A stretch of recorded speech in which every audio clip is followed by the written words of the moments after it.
और उस अधिसूचना को लागू कराने के लिए, जारी कराने के लिए कांग्रेस के उसमें तत्कालीन जो विधायक थे, सांसद थे, कांग्रेस को जो नेता थे, उन्होंने समानता मंच के साथ मिलके और सरकार पे दबाव बनाया और कहा कि ये समानता मंच जो चाहता है वो कर दो।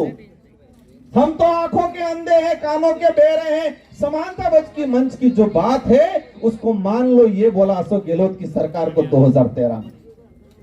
और उस अशोक गहलोत की सरकार ने समानता मंच के हित को लेके इन आदिवासी नेताओं ने, जिन्होंने अपने समाज के साथ जो कुठाराघात किया और समाज के साथ अन्याय करते हुए समानता मंच की बात मानी और उन्होंने 2013 में एक अधिसूचना जारी की। उस अधिसूचना में जो आदिवासी इलाके में 75% आदिवासी समाज रहता है, उस समाज के लिए 45% आरक्षण का प्रावधान किया, 5% एससी का प्रावधान किया और 50% नौकरियां।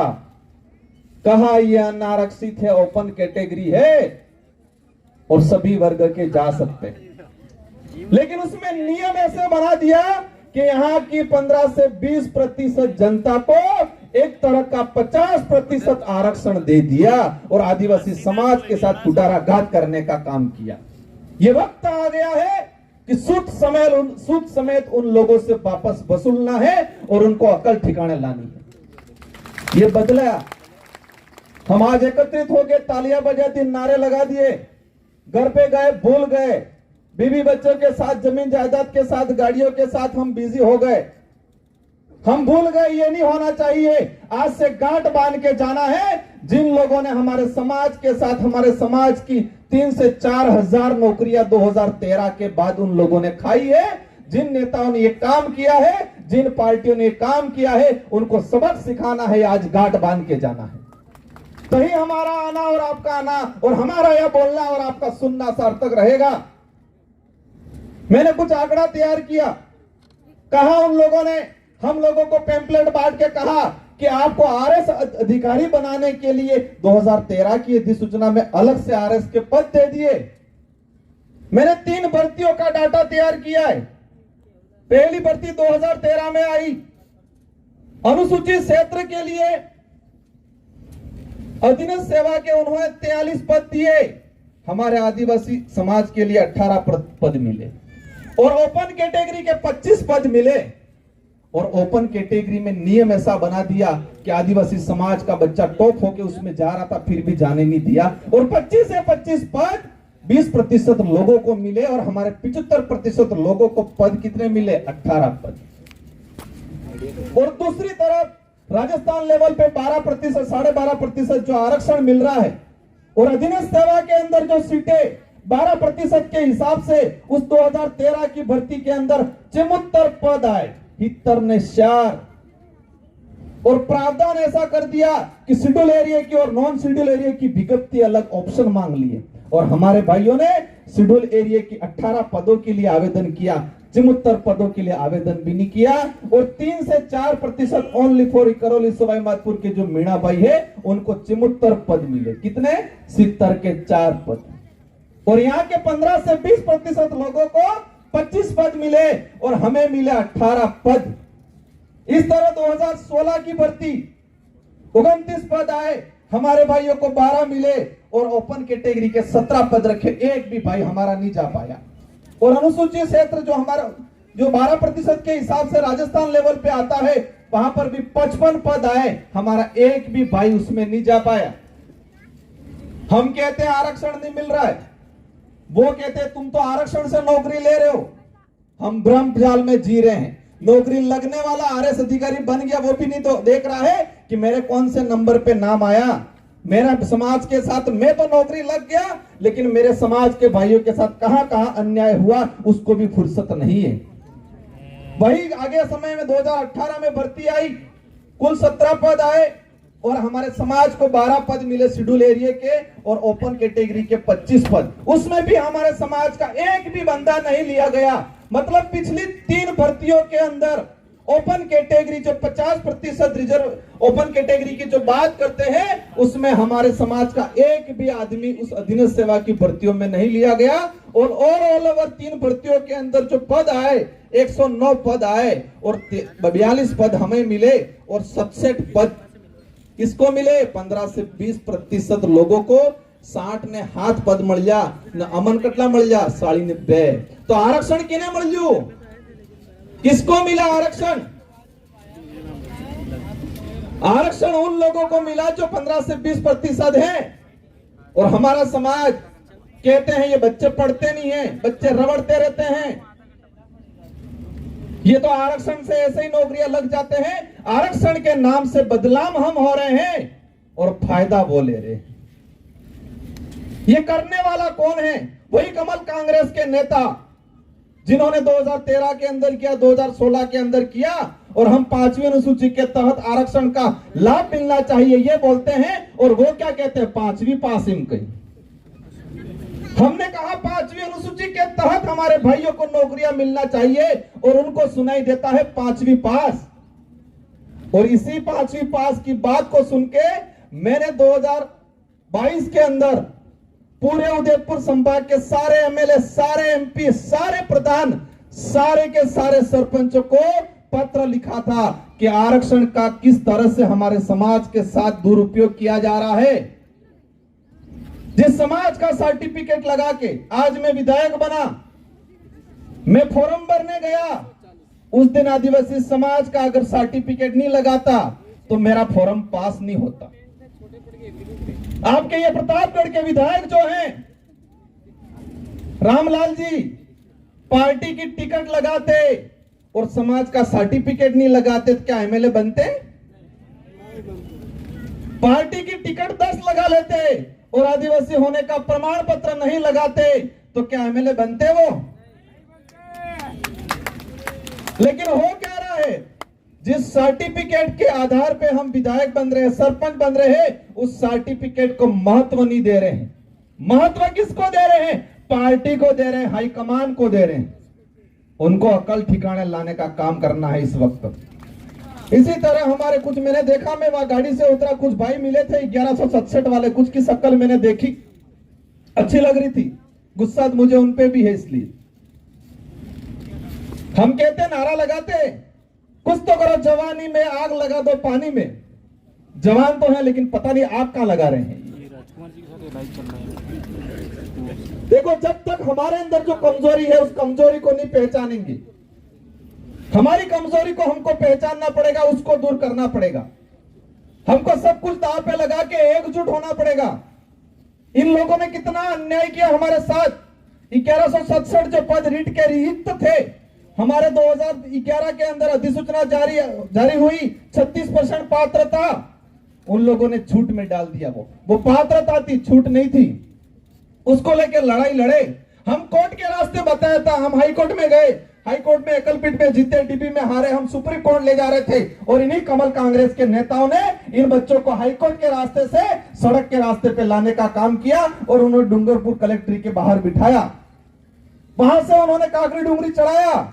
वो क्यों चढ़ाया? क्योंकि पंचायती राज चुनाव आ रहे थे। उनकी किस्मत इतनी फूटी थी कि वो चुनाव निरस्त होकर लेट हो गए। फिर उन्होंने काकरी डूंगरी चढ़वाया और लास्ट में हम भी गए समर्थन देने के लिए, क्योंकि समाज का सर्टिफिकेट लगाया था हमने और वाजिब मांग थी, पढ़ा लिखा हूं मैं भी, समझा इस बात को, वाजिब मांग थी और वाजिब मांग थी तो हमने भी समर्थन दिया, रात दिन वहां बैठे, बच्चों को साथ दिया। और इन्हीं कमल कांग्रेस के नेताओं ने वो मांग 24 सितंबर को पूरी होने वाली थी, उनको लग गया अशोक गहलोत के साथ उनकी मीटिंग हो जाएगी तो ये काम हो जाएगा। तो कांग्रेस बीजेपी के नेताओं ने, कुछ लोग दारू पिला के कागरी डूंगरी चढ़ाए और दानली करवाने का काम किया और पूरे समाज को बदनाम कर दिया। वो भर्ती आज भी लटकी हुई है। 1167 आदिवासी समाज के घरों में दीपक जलता, अगर वो नौकरी लगते, 10-10 जनों को और तैयार करते और कहीं कहीं गाइडेंस करते, मदद करते, हमारे समाज का उद्धार होता। तो ऐसे नेताओं को पहचानने की जरूरत है। कई नेता देखे जयपुर में अशोक गहलोत जी को बोलते कि 1167 जो सीटें हैं वो हमारी नहीं है, उनकी है, और बाहर आके बोलते कि वाजिब मांग है, इसको पूरा करना। इन बेरोजगारों के साथ इतना अन्याय किया, इतना अन्याय किया। ये दरियावत चुनाव हो रहे थे, वहां के प्रत्याशी बोल रहे थे मैंने 2013 में गलती कर दी, लेकिन आप वापस मेरे को बना के भेजोगे तो मैं सही करूंगा। क्यों भेज दिया आपने? सही कर दिया क्या? इस बात को लेकर विधानसभा में बोले नहीं बोले वो लोग। क्या आप लोगों ने वापस जाके पूछा? विधायक बनने से पहले उन्होंने प्रचार में कहा है कि गलती हमसे हुई है, लेकिन मैं विधायक वापस बन के जाऊंगा तो मैं सही करूंगा, ये बोला था उन्होंने। लेकिन हमने पूछा वापस जाके, इन युवा बेरोजगारों को भी, इन बेरोजगारों को लगता है कई बार कि बेरन कर दिया, ऐसा लग रहा है। दरियावत चुनाव में बहुत उपयोग किया, तुम नौकरी, सेकंड ग्रेड के जो बच्चे थे उनको लगा दिया प्रचार में, नर्सिंग भर्ती के जो बच्चे थे उनको लगा दिया प्रचार में, 1167 की भर्ती के अंदर जो बच्चे थे उनको लगा दिया कांग्रेस के प्रचार में। कहा तुम सब प्रचार में लग जाओ, ये सीट निकाल के दे दो, तुम्हारी सारी नौकरियां दिला देंगे। और सारे बच्चे प्रचार में लग गए। कई बार मुझे मिले, मुझे देख के शर्मिंदा होते, मैंने कहा चिंता मत करो भाई, अगर ये प्रचार करने से, वो टिकट निकलने से आपको नौकरी मिल जाती है तो मुझे कोई दिक्कत नहीं। लेकिन इन सारे युवाओं को ये कार्यक्रम, आपको युवाओं को आगे आके करना चाहिए। जितने यहाँ साथी हैं जो पढ़े लिखे हैं, आप सबकी जिम्मेदारी है कि गांव गांव फले फले, पूरे जिला मुख्यालय, पूरे संभाग मुख्यालय पे और सभी खंड मुख्यालय पे हमें रैली करने की जरूरत है। कई जने सोच रहे होंगे कि सुबह से आए, टाइम होने आ गया, हमारी धैर्यता देखो कितनी है, लड़ाई लड़ ली पूरी। ये आरक्षण हमारे बाप दादा ने जान गंवाई है, खून पसीना बहाया है, और हम इसको तरीके से ले भी नहीं पा रहे हैं। और हमको उलझा इतना दिया है, फ्री में कैंप लग रहे हैं, 5 थैलियां लगा दे रहे हैं, उसी में खुश रह रहे हैं। जगह कागज मार्कशीट अविरीन नहीं मिलता, पहले 5 कागज मिले कैंप में, ये अविरीन मिली फर्स्ट क्लास। इस समाज को इतना कमजोर कर दिया है। आज तो हम उसके लिए भी थोड़ा जी रहे हैं, आज तो थोड़े बहुत हक अधिकार की भी बात कर रहे हैं, लेकिन इस समाज को इतना कमजोर कर रहे हैं वो लोग कि आने वाले समय में हम और हमारी पीढ़ी की पेट कैसे भरना है और जिंदा कैसे रहना है, इतना सोच पाएंगे। ये लोग हमारे समाज को कमजोर इतना कर रहे हैं कि आने वाले समय में हमारी पीढ़ी स्वाभिमान के लिए नहीं लड़ेगी, हक अधिकार की लड़ाई नहीं लड़ेगी, पेट कैसे भरना है उस बात के लिए लड़ाई लड़ेगी। इतना कमजोर करने का काम कर रहे हैं ये लोग। अभी वक्त है संभालने का। कहेंगे तो मावजी महाराज चौथा जुगनी से लिवारी आवेगा, हासवी लीजो और ने हासा वो तो पासा वेट वगार करा पड़े, ये बोल के गए थे। आ गया है वो वक्त। उन माताओं को भी, उन बुजुर्गों को भी तैयार होने की जरूरत है। आपके बच्चे, आपके आने वाली पीढ़ी, अगर उसको सही रास्ते पे ले जाना है। मैंने एक दूसरा आंकड़ा तैयार किया था, कई कांस्टेबल आसपास घूम रहे होंगे, हो सकता है कुछ शादी वर्दी में भी आया होंगे। 2013 की भर्ती, 2013 की अधिसूचना, 16 की अधिसूचना के बाद प्रतापगढ़ जिले का भर्तियां हुई, उसमें आदिवासी समाज को कितना फायदा हुआ, मैंने आंकड़ा तैयार किया है। 2019 की भर्ती हुई, 124 कांस्टेबल के पद आए, कुल एससी को 6 मिले और एसटी को मिले 11, और ओपन कैटेगरी में कितने गए? 107। और ओपन कैटेगरी में अनारक्षित में एसटी का कितना बंदा गया? 0 गया। आरक्षण किसको मिला? जनरल को मिला। उनको मिला 107 सीटें और हमको मिली 11 सीटें। इसी तरह 2018 की भर्ती में 136 पद आए, एससी को मिला 15 और एसटी को मिले 19 पद, और हमको कितना मिला? और ओपन कैटेगरी में कितना गया? 102 पद। और 50% जो ओपन कैटेगरी है उसमें एसटी के कितने लड़के गए? 0 लड़के गए। ये अन्याय हो रहा है। और हमें जगह पाली में, नानी नानी बातों में एक भी जाने टांग खिंचाई मेरे मस्त है।